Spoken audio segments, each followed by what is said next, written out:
पहले छात्र को मैं बुलाऊंगा आशीष झा, नवी कक्षा के छात्र हैं, government boys senior secondary school Azadpur से।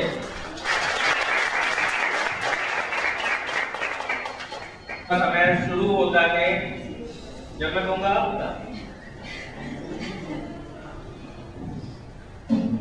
आशीष, आपका समय शुरू होता है अब। आदरणीय सभापति एवं मेरे प्रिय लोग, मैं आपके सामने अपने विचार प्रस्तुत करना चाहता हूँ, जिसका शीर्षक है भारतीय विद्यालय शिक्षा पद्धति की तीन कारण। शिक्षा जीवन का आधार, शिक्षा बिना जीवन बेकार। भारतीय शिक्षा शिक्षित करे, चरित्र निर्माण करे, स्वावलंबी बनाए तथा मेधावी छात्रों को नए आविष्कार करने की तरफ अग्रसर करे। भारतीय विद्यालय छात्रों को भीख नहीं चाहिए जो आधुनिक समय में छात्रों को विद्यालयों में बांटी जा रही है, बल्कि शिक्षण के साथ साथ प्रशिक्षण मिले एवं छात्रों को विद्यालय में रोजगार से जोड़ दिया जाए ताकि वो रुचिकर कार्य को सीख सकें। सिखलाई के दौरान छात्र जो वस्तु निर्मित करे, सृजन करे, उसके बदले उन्हें धन मिले, ताकि जिससे वो शिक्षा के संबंधित सामान खरीद सके। भारतीय विद्यालय शिक्षा शिक्षित तो करती है, चरित्र निर्माण नहीं करती, स्वावलंबी नहीं बनाती और फिर विद्या पर कुछ ही व्यक्तियों का अधिकार होकर रह जाता है। धन्यवाद। बहुत अच्छा कहा आशीष ने इस विषय पर। आशीष, आप अपने स्थान पर चले और हमारे जजेस मार्किंग कर रहे हैं और शायद आशीष को अपनी समय सीमा पार करने की आवश्यकता ही नहीं पड़ी, क्योंकि आशीष पहले से जानता था कि समय सीमा पार करने वालों के लिए नेगेटिव मार्किंग का भी प्रावधान है। हमारी अगली छात्रा है Radha Rani, 9th A GIC Noida.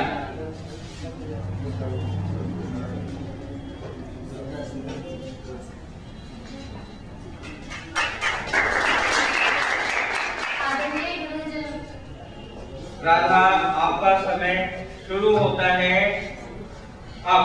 आदरणीय गुरुजनों, अतिथिगण और एवं मेरे प्रिय सहपाठियों, मेरा कुमारी क्लास 9 से।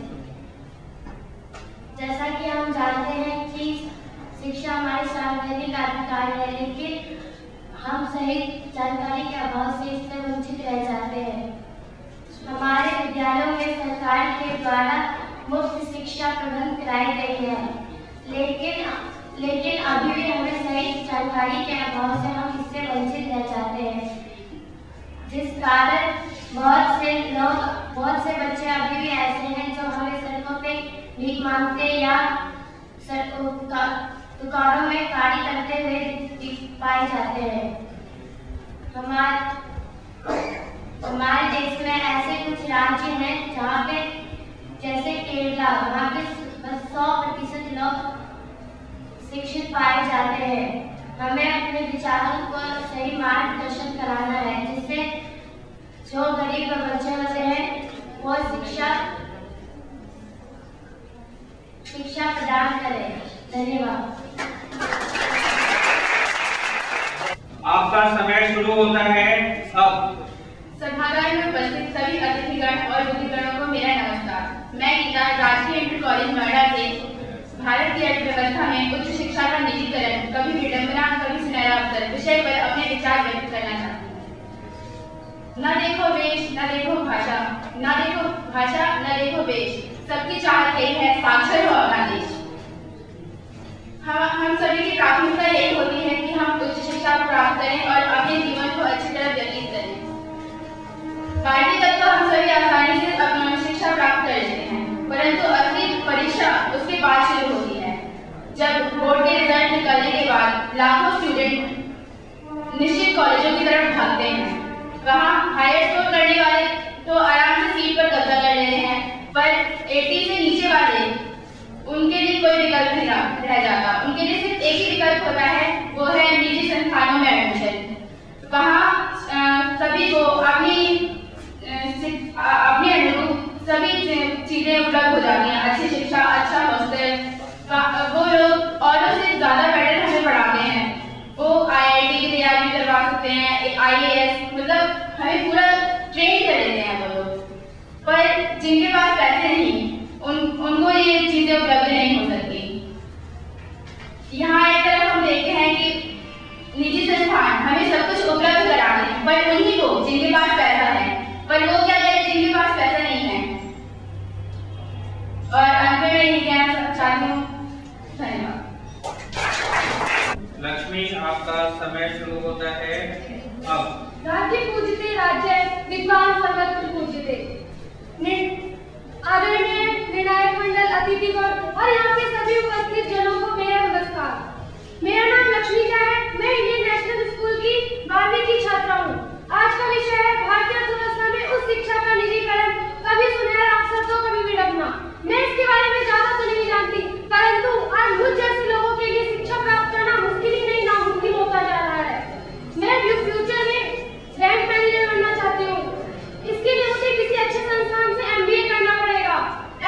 इसके लिए इस साल कैट का एक फॉर्म 1500 रुपए का था। 1500 रुपए मेरी फैमिली कहाँ से देगी? उनकी एक हफ्ते की कमाई 1500 रुपए है, और फिर मेरे 2 भाई बहन भी तो है। तो क्या इस सिचुएशन में मैं MBA कर पाऊंगी? क्या मैं पढ़ पाऊंगी? मैं तो वहाँ रहती हूँ जहाँ लोग IIT और MBA के बारे में ज्यादा जानते भी नहीं है। तो क्या मैं ऐसे में पढ़ पाऊंगी? जो पैसे वाले होते हैं वो तो अच्छे अच्छे संस्थाओं में पढ़ते हैं, अच्छे अच्छे कॉलेजों में एडमिशन लेते हैं, फिर कंपटीशन निकाल लेते हैं। परंतु हम गरीब लोग क्या करें? हम सभी जानते हैं हमारा भारत विकासशील देश है और वो धीरे धीरे विकास कर रहा है, लेकिन उसने अभी तक इतने विकास नहीं किए हैं जिससे कि गरीबी रेखा से ऊंचे लोगों को उठाया जाए। उन्होंने काफी योजनाएं चालू की हैं, जैसे ग्राम विकास योजना, जवाहर रोजगार योजना आदि योजनाएं चालू की हैं, लेकिन अभी भी इतनी अच्छी तरीके से विकास नहीं हुआ है जो निर्धन वर्ग के लोग ऊंचे उठ सके। धीरे धीरे विकास हो रहा है, तो ऐसे सिचुएशन में हम गरीब लोग क्या करें? भारतीय अर्थव्यवस्था धीरे धीरे बढ़ रही है। भारतीय अर्थव्यवस्था में तृतीय व्यवसाय में बहुत कम ही लोग व्यवसाय में लगे हुए हैं। बहुत कम लोग ही तृतीय व्यवसाय में हैं और देशों के मुकाबले। भारतीय अर्थव्यवस्था धीरे धीरे बढ़ रहा है, अपनी आर्थिक प्रगति कर रहा है, लेकिन इतना नहीं कर रहा जितना कि उसे करना चाहिए। अपनी शिक्षा का अवसर सभी को प्रदान होना चाहिए। सभी को शिक्षा प्राप्त करना बहुत जरूरी है। आज शिक्षा के बिना कुछ भी नहीं है। तो क्या करें? गरीब लोग क्या करें? वो कुछ नहीं कर सकता, उनके पास पैसे नहीं है, इतने पैसे नहीं है कि वो कुछ कर सके। तो ऐसे सिचुएशन में क्या किया जाए? हाँ, सरकार ने बहुत सुनहरे अवसर दिए हैं। जो लोग पहले पैसे वाले लोग जो पहले विदेश में जाकर पढ़ते थे, आज ऐसी टेक्नोलॉजी यहाँ पे स्थापित कर दी गई है तो वो यहीं पर रहकर पढ़ सकते हैं। लेकिन गरीब लोगों के लिए ऐसा कुछ भी नहीं है जो वहाँ पे जाके पढ़े, क्योंकि वो इतना पैसा लेते हैं कि गरीब लोग दे ही नहीं पाते। उनके पास इतनी तनख्वाह नहीं आती कि वो दे सके। ऐसे सिचुएशन में आप लोग बताइए कि क्या किया जाए? मैं अपनी बातों को यहीं विराम देती हूँ। धन्यवाद। नदीम का समय आरंभ होता है अब। आज हम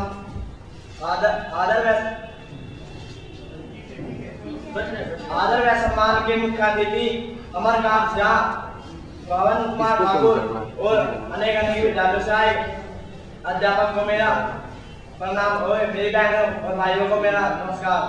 आज हम अपने चारों तरफ देख रहे हैं कि सभ्य और सामाजिक रूप से शिक्षित समाज और उसके द्वारा सिद्ध किए गए कार्यों को देखते हैं कि आज हम कितने शिक्षित हैं या नहीं।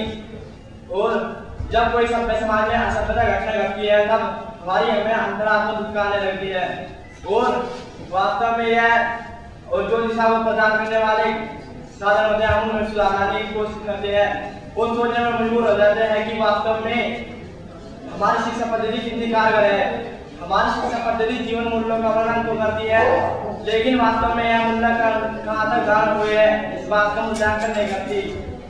एक तरफ तो नारी शुद्धिकरण के गीत गाए जाते हैं और दूसरी तरफ उनके चरित्र को हनन किया जाता है, और कुछ महिलाओं के लिए कानून पास कराए जाते हैं और कुछ महिलाओं के लिए खुद को दहेज की आग में धकेल दिया जाता है और कुछ को मात्र अपने आनंद के लिए सारा जीवन